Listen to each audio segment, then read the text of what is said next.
Assalamualaikum warahmatullahi wabarakatuh. Nama saya Rizky Ramawati. NIM saya 2010301072. Di sini saya akan menjelaskan tentang vertebra atau tulang belakang, modul anatomi dasar untuk praktikum dengan dosen Bapak Tri Laksono. Saya akan menjelaskan rangkuman saya tentang vertebra dan pelvik.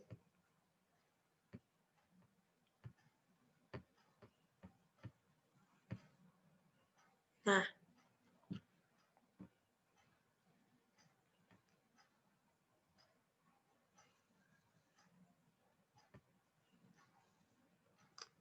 ini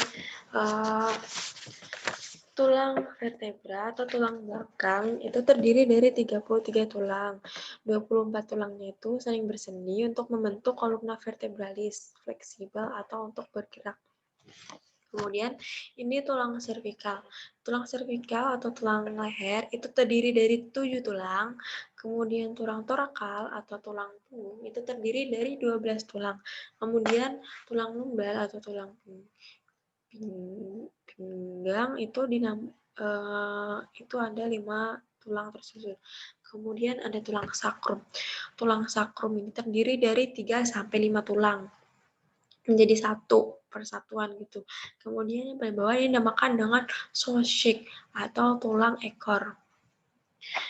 Ketika seseorang mengalami kecelakaan dan mengalami patah tulang di bagian tulang sini, tulang sakrum atau tulang soschik, itu sangat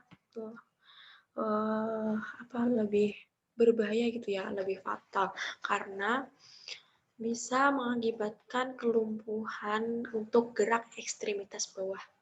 Nah, ini ya.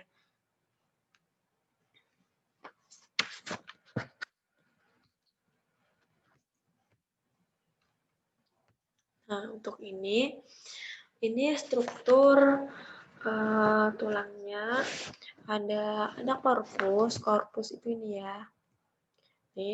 Korpus itu badan tulang itu sebagai penerima beban. Kemudian ada dinamakan dengan arkus itu berbentuk ring bulat seperti ring bulat sebagai pelindung spinal cord. Kemudian untuk bagian sini menonjol ini dinamakan dengan processus transversus. Kemudian yang bulat nih dinamakan dengan foramen vertebralis. Yang menonjol dinamakan dengan processus spinosus. Ini bisa diraba bagian belakang sini. Nah, ini secara umum perbedaan struktur antar segmen servikal, torakal, dan lumbal. Untuk servikal 1 itu untuk servikal itu ada 7. Ada servikal 1.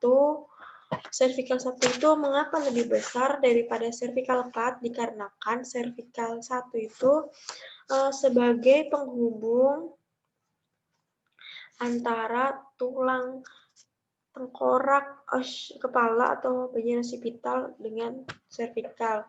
Kemudian servikal 4 ini lebih kecil. Kemudian untuk torakal ini lebih besar gitu ya. Kemudian untuk lumbal 1 dan 2 itu besar daripada lumbal 3.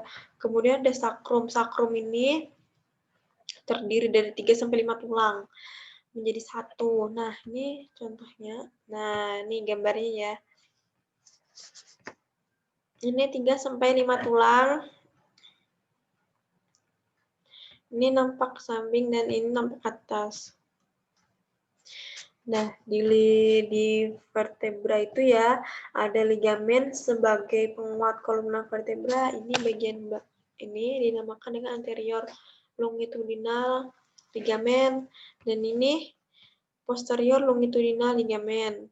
bagian sininya dinamakan dengan intraverse ligamen. Untuk bagian dalam, nih, dinamakan dengan ligamen flavum.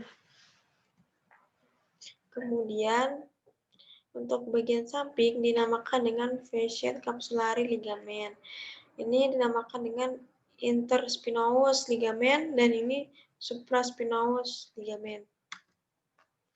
Ini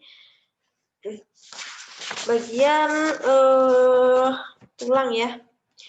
Bagian ini tengah dinamakan dengan intervertebral disc. Kemudian ini dinamakan vertebral body atau bodinya tulang itu. Kemudian yang menonjol ini dinamakan dengan transverse costal fasciate. Ini yang bisa diraba atau dipalpasi, dinamakan dengan spinous process. Kemudian ada transverse process, superior articular process. Nah, yang ini tuh spinal cord. Kemudian ada dinamakan dengan arcus. Itu sebagai pelindung spinal cord.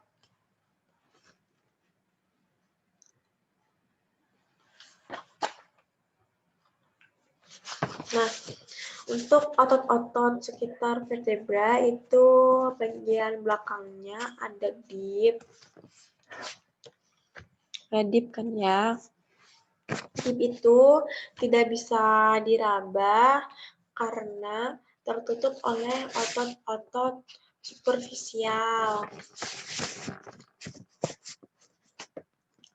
Kemudian untuk bagian dipnya itu transverse spinalis, longissimus, iliocostalis, spinalis, dan stratus posterior. Untuk bagian superficialnya itu latimus dorsi, dan untuk sisi lateral itu quadratus lumborum dan psoas. Nah, ini sebelah kiri bagian dip dan ini bisa diraba bagian kanan. Untuk bagian leher dan sini dinamakan dengan trapezius. Kemudian bagian sini dinamakan dengan deltoid. Bagian punggung sini sampai sini dinamakan dengan latimus dorsi dan bagian pantat dinamakan dengan gluteus maximus. Untuk internal abdominal oblique ini bagian sini dan exsector spinal ini sebelah sini. Untuk bagian sini dinamakan dengan external abdominal oblique. Kemudian bagian sini dinamakan dengan rhomboideus mayor dan ini levator scapula dekat scapula. Kemudian ini dinamakan dengan rhomboideus minor.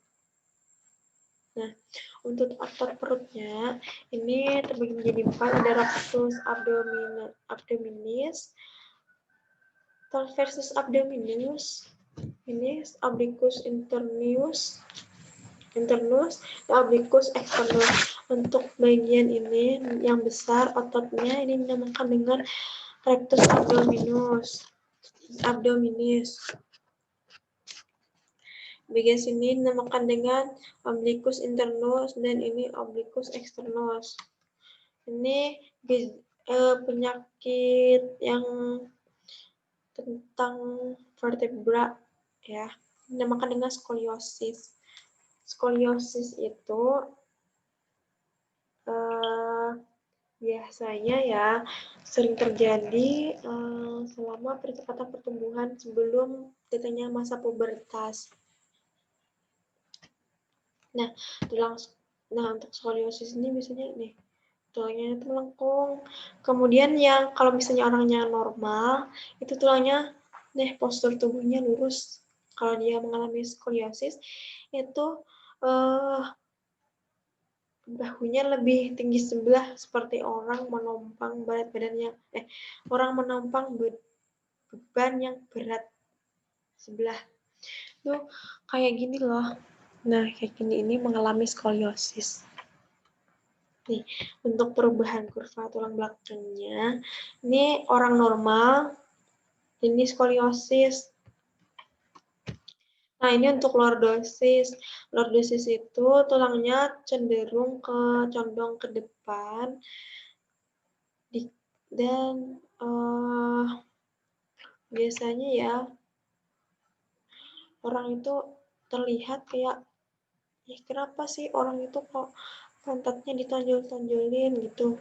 Padahal enggak, orang itu memang lordosis. Lordosis itu tulang lumbalnya itu lebih melengkung gitu loh. Yaitu kayak gini. Nah, gini. Jadi tuh badannya lebih maju daripada bagian ekstremitas bawahnya. Nah, iya biasanya tuh ada masalah saraf terjepit. Nah, saraf terjepit itu karena tulang dan tulang. Kemudian di tengah-tengahnya sini, ini tuh ada saraf. Kemudian dia itu dia itu kayak gimana ya? Kayak mengangkat beban itu berlebihan gitu. Jadi orang itu mengangkat beban berat dan tulangnya itu tertekan gini. Ini. Kemudian sarafnya itu di tengah-tengahnya terjepit. Jadi kayak terjepit dan membengkak. Jika seorang sudah saraf terjepit, itu harus dioperasi karena pembengkakan itu akan mengakibatkan lebih fatal lagi, lebih berbahaya gitu loh. Kemudian kita itu tidak boleh seperti ini, kayak pelemasan gitu, itu tidak boleh. Itu kebanyakan orang karena capek ya, kayak pegel gitu, pegelinu badan, dan dia seperti itu, kayak gini-gini. Itu nggak boleh, itu akan berakibat fatal. Jadi penjelasan saya tentang vertebra dan pelvic itu ini saja. Apabila saya ada salah kata atau salah perkataan atau salah berbicara saat menjelaskan, mohon dimaafkan. Salah hilap mohon maaf. Salah kata. Wassalamualaikum warahmatullahi wabarakatuh.